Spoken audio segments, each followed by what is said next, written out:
अस्सलामु अलैकुम वरहमतुल्लाहि वबरकातुहू। अल्हम्दुलिल्लाहि रब्बिल आलमीन वस्सलातु वस्सलामु अला सय्यिदिल अंबियाइ वल मुरसलीन व अला आलिहि व सहबिहि अजमाइन व मन तबिअहुम बि इहसानिन इला यौमिद्दीन, अम्मा बाद। मोहतरम नाज़रीन, आज मैं जिस मौजू को लेकर के हाज़िर हुआ हूँ वो ये है कि हमल अगर 4 माह के बाद साक़ित हो जाए तो क्या उसकी नमाज जनाज़ा पढ़ी जाएगी। इसी तरीके से अगर बच्चा मरा हुआ पैदा हो या बच्चा पैदा होने के बाद कुछ देर दुनिया में ज़िंदगी गुजारे और उसके बाद मर जाए तो क्या उसकी नमाज जनाज़ा पढ़ी जाएगी या नहीं। क्योंकि बाद लोगों का ये ख़याल है कि जब बच्चे के कान में अज़ान दी जाए तभी उसके ऊपर नमाज जनाज़ा पढ़ी जाएगी।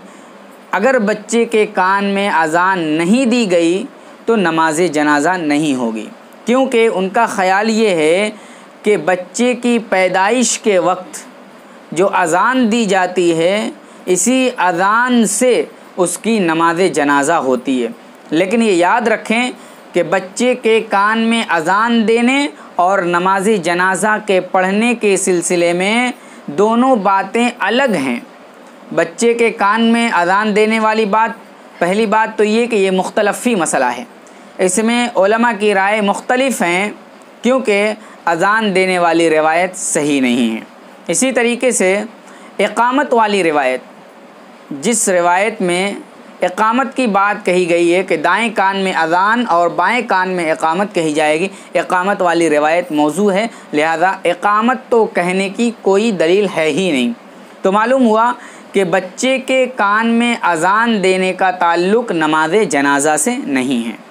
अब आइए उस मसले की तरफ कि अगर बच्चा या अगर हमल 4 माह के बाद 4 महीने के बाद साक़ित हो जाए तो क्या उसकी नमाज जनाज़ा पढ़ी जाएगी। तो इस मसले में 2 अक़वाल हैं। पहली राय ये है कि 4 माह के बाद 4 महीने के बाद अगर हमल साक़ित हो जाए तो उसकी नमाज जनाज़ा नहीं पढ़ी जाएगी। इस मसले की तायीद में इमाम अबू हनीफ़ा रहमतुल्लाह अलैह, इमाम मालिक रहमतुल्लाह अलैह और इमाम शाफ़ई रहमतुल्लाह अलैह का कौल पेश किया जाता है। यानी इमाम मालिक, इमाम शाफ़ई और इमाम अबू हनीफ़ा रहमतुल्लाह अलैह का मौक़िफ़ ये है कि 4 माह के बाद अगर बच्चा साक़ित हो जाता है, हमल साक़ित हो जाता है तो नमाज जनाज़ा नहीं पढ़ी जाएगी। दूसरा कौल इमाम अहमद रहमतुल्लाह अलैह और फ़ुक़ाए मुहद्दिसीन रहमहुमुल्लाह का मौक़िफ़ है, और ये है कि 4 माह के बाद हमल साक़ित हो जाता है तो उसकी नमाज जनाज़ा पढ़ी जाएगी, उसकी नमाज जनाज़ा पढ़ी जाएगी। ये इमाम अहमद रहमतुल्लाह अलैह का मौक़िफ़ है। मोहतरम नाज़रीन, इमाम अहमद रहमतुल्लाह अलैह का जो मौक़िफ़ है यही मौक़िफ़ दलील से ज़्यादा करीब है और यही ज़्यादा राजिह है। मुग़ीरा इब्न शुअबा रज़ियल्लाहु तआला अन्हु की एक हदीस है, अल्लाह के नबी सल्लल्लाहु अलैहि वसल्लम ने इरशाद फरमाया, वस्सक़्तु युसल्ली अलैहि व युदआ लिवालिदैहि बिलमग़फ़िरति वर्रहमा। यह हदीस सुनन अबी दाऊद के अंदर है। अल्लामा अलबानी रहमतुल्लाह अलैह ने इस हदीस को सही करार दिया है। अल्लाह के नबी सल्लल्लाहु अलैहि वसल्लम ने फरमाया कि जो बच्चा साक़ित हो जाए उसके ऊपर नमाज जनाज़ा पढ़ी जाएगी। यानी बच्चा जो साक़ित होता है उसके ऊपर नमाज जनाज़ा पढ़ी जाएगी और वयुदआ लिवालिदैहि बिलमग़फ़िरति वर्रहमा, लेकिन उस बच्चे के वालिद यानी जो बच्चा साक़ित हुआ है उसके वालिद के लिए मग़फ़िरत और रहमत की दुआ की जाएगी। इसी तरीके से इमाम अहमद इब्न हम्बल रहमतुल्लाह अलैह के बेटे अब्दुल्ला इब्न इमाम अहमद इब्न हम्बल रहमतुल्लाह अलैह बयान करते हैं कि मेरे वालिद मोहतरम से किसी ने पूछा कि क्या 4 महीने के बाद अगर हमल साक़ित हो जाए तो उसकी नमाज जनाज़ा पढ़ी जाएगी। तो इमाम अहमद इब्न हम्बल रहमतुल्लाह अलैह का मौक़िफ़ ये है कि नमाज जनाज़ा 4 माह के बाद साक़ित होने वाले हमल पर पढ़ी जाएगी।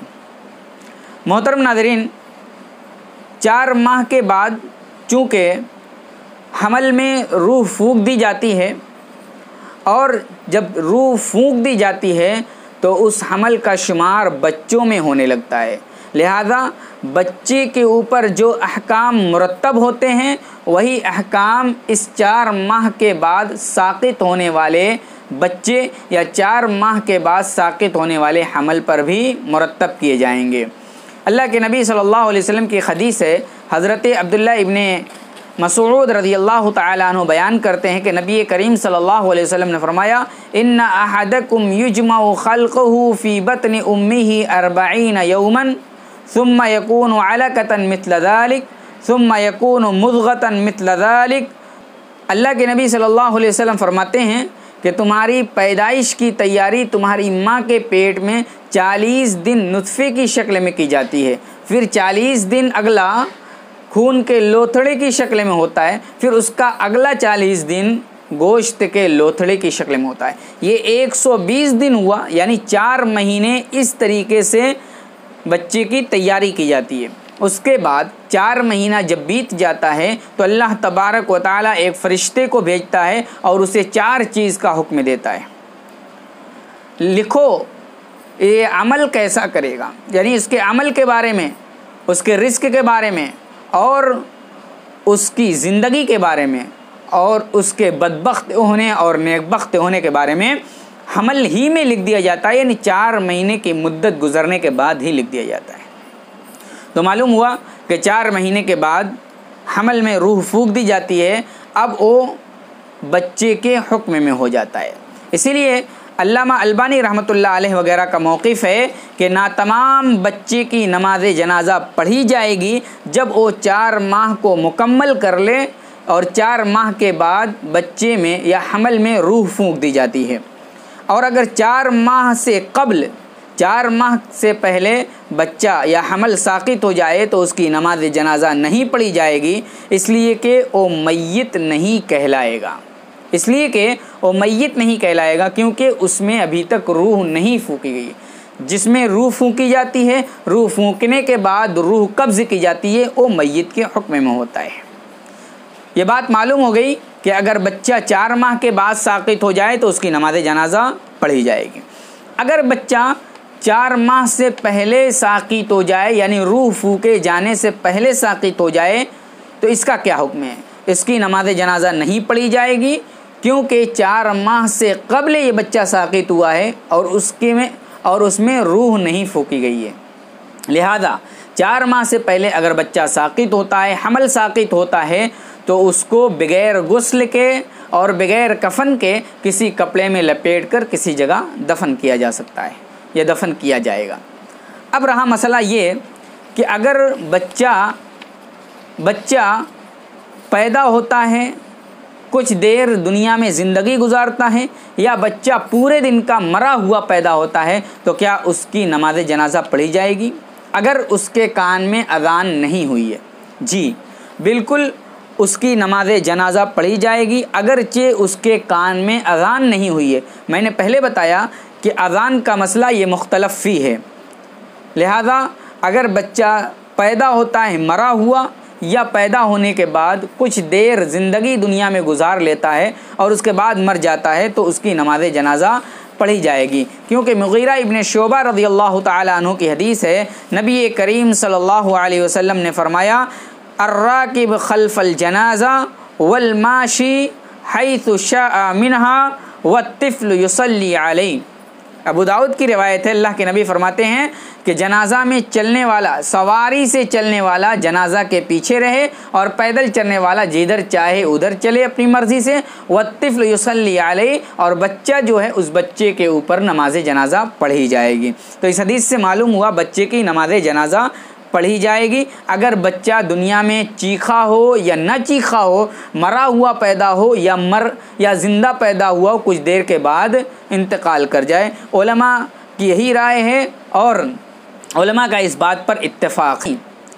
मोहतरम नाज़रीन, नमाज जनाज़ा अगर बच्चा मरा हुआ पैदा होता है या ज़िंदगी कुछ देर दुनिया में गुजार करके मर जाता है, अगरचे उसके ऊपर अज़ान नहीं हुई है, तो उसकी नमाज जनाज़ा पढ़ी जाएगी। दूसरी बात ये याद रखें कि अगर बच्चा 4 माह के बाद साक़ित होता है और 4 माह के बाद साक़ित होने वाले बच्चे में रूह फूंक दी जाती है, लिहाजा उसकी भी नमाज जनाजा पढ़ी जाएगी। इमाम अहमद रहमतुल्लाह अलैह का मौक़िफ़ यही है और दलील से ज़्यादा करीब यही मौक़िफ़ है। तीसरा मसला ये मालूम हुआ कि उस हमल के ऊपर नमाज जनाजा नहीं पढ़ी जाएगी जो 4 माह से पहले रूह फूके जाने से पहले साक़ित हो गया हो, क्योंकि उसके अंदर रूह नहीं फूकी गई है, लिहाजा वो बच्चे के हुक्म में नहीं है। उसे बगैर गुस्ल और बगैर कफन के किसी जगह किसी कपड़े में लपेट करके दफन कर दिया जाएगा। इन बातों का ख्याल रखें और इन बातों का ख्याल रखते हुए अपनी मय्यत को या अपने बच्चे को इस तरीके सुन्नत के मुताबिक दफन करें। अल्लाह ताला हम सबको सुन्नत के मुताबिक अपने तमाम आमाल अंजाम देने की तौफीक अता फरमा। अस्सलामु अलैकुम।